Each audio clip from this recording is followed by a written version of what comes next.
হাজারো স্বামী আর স্ত্রীর কাছে এই রেসপন্স, এই সম্মান এগুলো না পাওয়ার কারণে বাধ্য হয়ে কোন জায়গায় লাইন করি। অবশ্য ঠিক গরদার মানুষ তো বদনাম করে কাউকে দেখছি।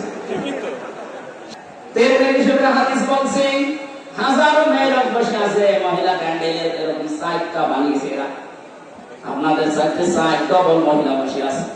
সম্মানিত মা বোনেরা, আপনি যদি মনে করেন যে আমি জান্নাতের গ্যারান্টি দুনিয়া থেকে নিয়ে যেতে চাই, আমি জান্নাতি হতে চাই, জান্নাতের আটটা দরজা যেন আমার জন্য খোলা থাকে, তাহলে দুনিয়ায় 5টা কাজ মাস্ট বি আপনাকে করাই লাগবে। এক নম্বরে নবীজি বলেন এটা নাজারা ইলাইহা সাররাতুহু, যখন কোন স্বামী তার স্ত্রীর দিকে তাকাবে সে যেন স্বামীকে খুশি করে। নবীজির এই হাদিস আজ বাংলাদেশের 100টা প্রায় 98টা মহিলা মানে না, ঠিক এক কথা বলি না। সারাদিনের পরিশ্রান্ত শরীর নিয়ে বাড়িতে আসবে, আল্লাহর কোরআনের ঘোষণা ছিল আমিন আয়াতিহি আন খালাকালাকুম মিন আজওয়াজিকুম লিতাসকুনু ইলাইহা ওয়া জাআলা বাইনাকুম মাওয়াদ্দাতাও ওয়া রাহমা ইন্না ফি যালিকা লাআয়াতিন লিকাওমিন ইয়াতাফাক্কারুন। সূরা রুমের 21 নম্বর আয়াতে আছে, এটা 21 নম্বর পারার 5 নম্বর পৃষ্ঠার 7 নম্বর লাইনে পাবে, তাফসীরে ফি জিলালিল কোরআনে আছে। রব্বুল আলামিন বলেন আমার সত্য নিদর্শন দুনিয়াতে আছে, এদের অন্যতম নিদর্শনে আমি তোমাদের থেকে তোমাদের জোড়া বানিয়েছি স্ত্রীদেরকে, যেন তোমরা স্বস্তি শান্তি শান্তি স্বস্তি এবং নিরাপত্তা সেখানে খুঁজে পাও।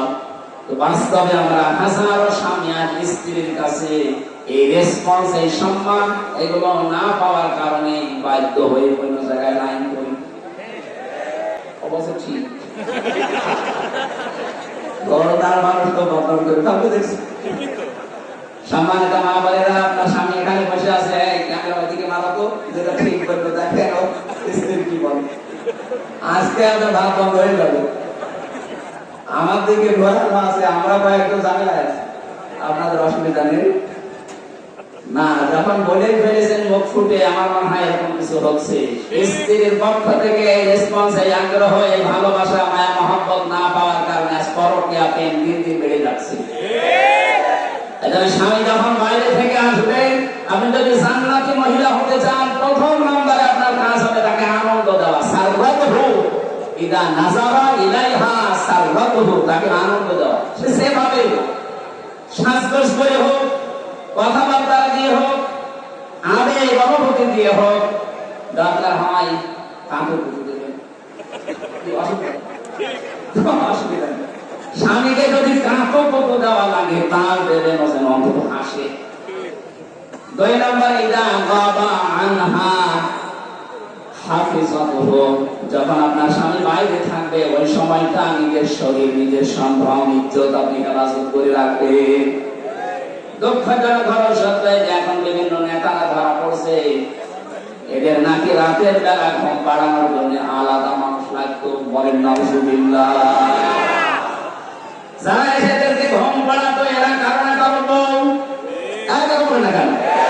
আমি নাম ধরি না, সহজে যা দেখতে পাচ্ছি বাধ্য হওয়া লাগছে এদের চরিত্রের বর্ণনা।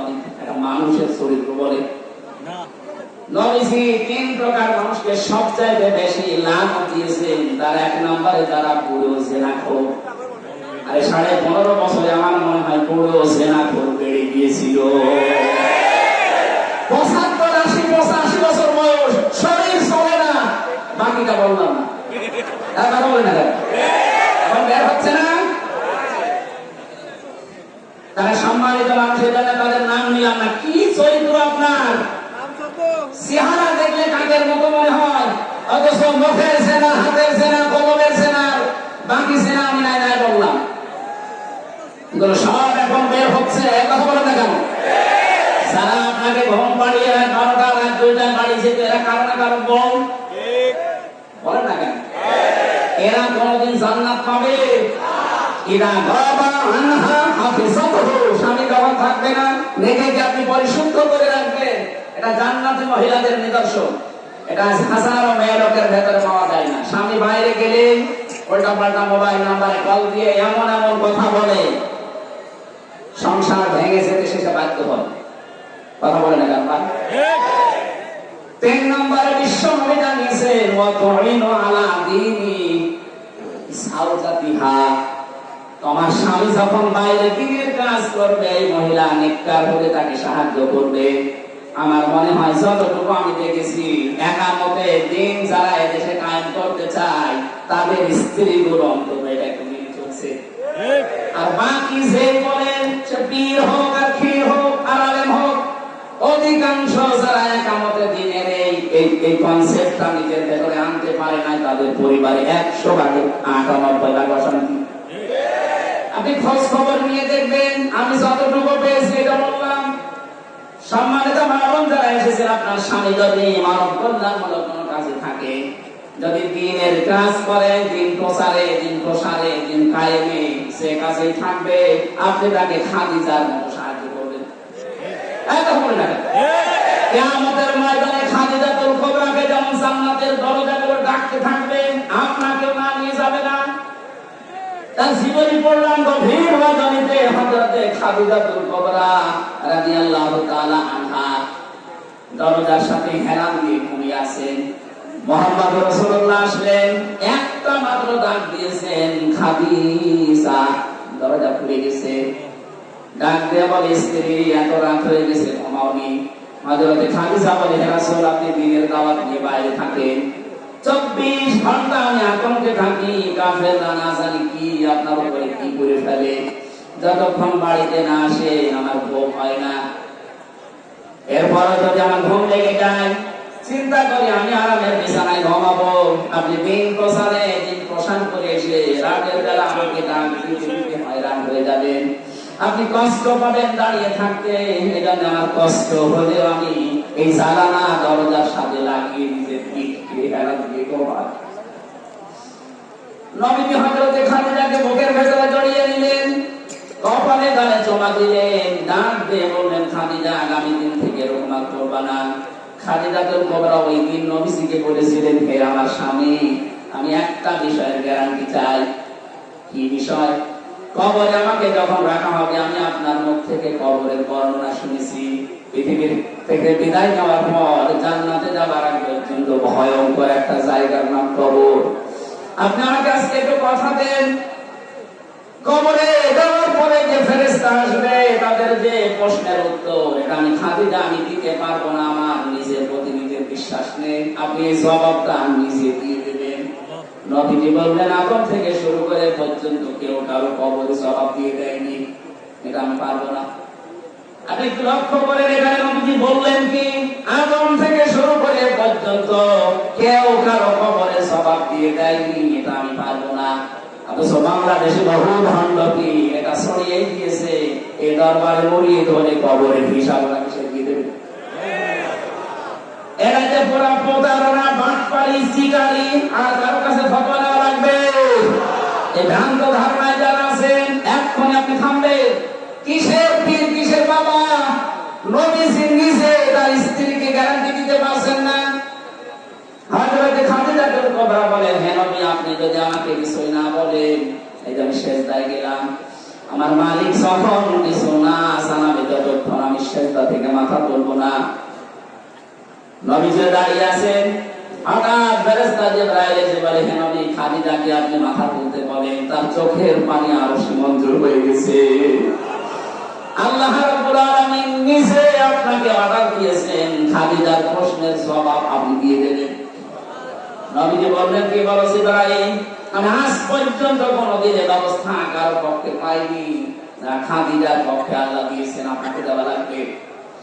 হযরতে খাদিজাকে ডাক দিয়ে বললেন, মাথা তোলো, তোমার চোখের পানি আরো পৌঁছিয়ে গেছে, তোমার কবরের জবাব দেওয়া লাগবে না, আমি নিজে দিয়ে দেবো তোমারটা। হযরতে খাদিজা ওই দিন বলেছিলেন, হে আমার স্বামী, আপনার জন্য এই ঘরটা আমি নয়েজ মুক্ত রাখি, শব্দ, গোলমাল, আওয়াজ, এগুলো থেকে আপনাকে আমি শান্তিতে রাখি। ঘরে আসলে আপনার স্বামী বাইরে থেকে যখন আসবে, ঘরটা আপনি শান্ত নির্মল করে দেবেন। খাদিজাতুল কুবরা এই কাজ করার কারণে তার জন্য আল্লাহ একটা জান্নাত ঘর বানিয়ে রেখেছেন। আপনি যদি আপনার স্বামী যখন বাইরে থাকবে কর্মজীবনে, দিনের কাজে, মানবতার কাজে, ভেতরে আসার সঙ্গে সঙ্গে যেন একটা স্বচ্ছ, নির্মল, শান্ত একটা ঘর উপহার পায়, আপনাকেও খাদিজার মতো আল্লাহ একটা ঘর জান্নাতে বানিয়ে দেবে।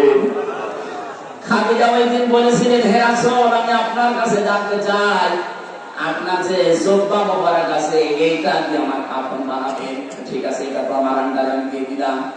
2 নম্বরে আপনি আমার কবরের ভেতরে একটু ঘোরাঘুরি করবেন, কারণ আমি জানি আপনার শরীর যেখানে লাগবে ওখানে জাহান্নামের আগুন পৌঁছাবে না। বিশ্বনবী তার ইন্তেকালের পরে 3 দিন পরে দেখা যাচ্ছে খাদিজার ইন্তেকাল হয়ে গেল। মুহাম্মদ রাসূলুল্লাহ নিজে তার জুব্বা মোবারক দিয়ে কাফন বানিয়ে দিলেন, কবরের ভেতরে নিজে একটু গড়াগড়ি দিলেন, নিজের হাতে খাদিজাকে কবরে শায়িত করার পরে উপরে মাটি দিয়ে সাহাবায়ে কেরাম বলে, হুজুর আপনি যাবেন না? নবীজি বলে, সাহাবীরা তোমরা চলে যাও, খাদিজার সাথে আমার কিছু কথা দেওয়া আছে। কিছুক্ষণ পরে ফেরেশতা এসে বলে, মা রাব্বুকা ওয়া মান নাবিয়্যুকা ওয়া মা দীনুকা। ওপর থেকে মুহাম্মদুর রাসূলুল্লাহ ডাক দিয়ে বলছে, ফেরেশতারা থামো, খাদিজাকে প্রশ্ন করার দরকার নেই। খাদিজা আল্লাহ, আমার ওই আল্লাহ, খাদিজার ধর্ম আমার ওই ধর্ম, আর খাদিজার নবী আমি নবী, নিজেই বলছি মুহাম্মদুর রাসূলুল্লাহ।